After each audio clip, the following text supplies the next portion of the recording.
Iyi ni IT Ikoranabuhanga nk'uko bisanzwe as usual, tuganira ku cyo bita ibikoresho by'ikoranabuhanga, ku cyo bita information electronics and technology.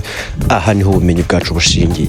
Niba ushaka kugira icyo umenyaho gishyashya, kanda like, subscribe and share. Ahangaha rero uyu munsi wa none ku bintu by'ikoranabuhanga nakunyarukiye ku makuru trendinga. Ndeba shaka ndeba ese ni ibihe bikoresho by'ikoranabuhanga birimo kwifashishwa hagati ya Israel na Hamas. Ibyo bikoresho harimo icyo bita drone. Ahangaha Israel yaba na Hamas bose bakoresha drone mu rwego rwo kureba icyo gihari, kumenya amakuru ajyanye no gutata ndetse no kubasha kumenya ikiri buze gukorwa bijyanye n'igihe, ngo habasha kureba igipimo cya nyacyo cyaho bahanganye, buri wese bitewe n'umwanzi we ahari uburyo bahanganyemo. Icya kabiri harimo icyo bita rokete na misile. Hamas imaze igihe kirekire yohereza rokete nyinshi cyane, harimo iyo bita Kasam and Grad rockets, baho bazirasaga kuri zirazaga muri Israel nayo ku rundi ruhande nayo gikoresha icyo bita za misile zikaze cyane nk'izo bita Iron Dome, za zindi zikomeye which intercept and destroy incoming rockets. Izo misile nizo zifashishwa mu kugira ngo babashe bahagarike icyo bita rocket, izo zitwa Iron Dome. Hakaza icyo bita cyber warfare.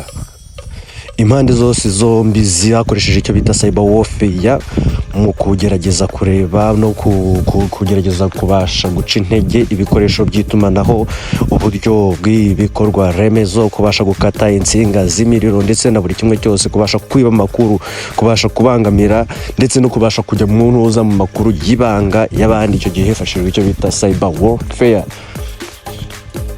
Ikindi cyifashishijwe harimo icyo bita communication system. Ahangaha ni uburyo bw'itumanaho bugezweho, bwa bundi bushobora kohereza amakuru adashobora kuba yagaragara, gukoresha amaradiyo mu rwego rw'itumanaho ku mpande zombi kandi bidashobora kumvwa n'undi uwo ari we wese bitareba.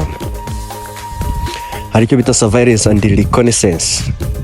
Surveillance and reconnaissance is Israel yagiye ikoresha uburyo bwa surveillance cyangwa se uburyo bw'ubutasi hifashishije ikoranabuhanga, harimo ground based radars. Izo ni za radari n'uburyo bwo kureba amakuru hifashishijwe radari zo hasi, hakifashishwa ibyo bita za satellite zo mu kirere.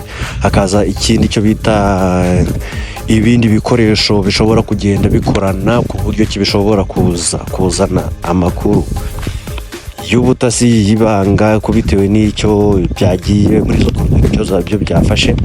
Noneho Hamas yo yagiye yakoresheje cyane ahangaha ku ruhande rwayo, ho yagiye ikoresha icyo bita ubwenge karemano, kuba yabasha gukoresha bya bikoresho bimwe bisanzwe kuko ubushobozi bwo ntago yashoboraga kuba yabubona. Ni ukuvuga ngo ahangaha rero bo bifashishije iki, ahangaha abangaba bo bashoboye kuba bakifashisha icyo bita nka za kamera, bifashishije amafoto asanzwe, kubasha gukoresha za jimeri za zindi bita binoculars. Ibyo nibyo Hamas yagiye yifashisha ahangaha. Hakaza icyo bita intwaro, weapon systems, intwaro zishobora kuba zabasha kwikoresha. Izere ahangaha ifite uburyo kabuhariwe, uburyo bugezwe ishobora kuba yakoresha intwaro bwazo, zishobora kuba zabasha gushaka amakuru, zikabasha kuba zakora ikintu, zigakora igikorwa cyo kurwanya umwanzi. Ahangaha kandi noneho twavugana none ibindi bikoresho byifashishijwe mu bintu by'imbunda mu rwego rugezeho, izo bita fighter jets, tanks, artillery and naval vessels.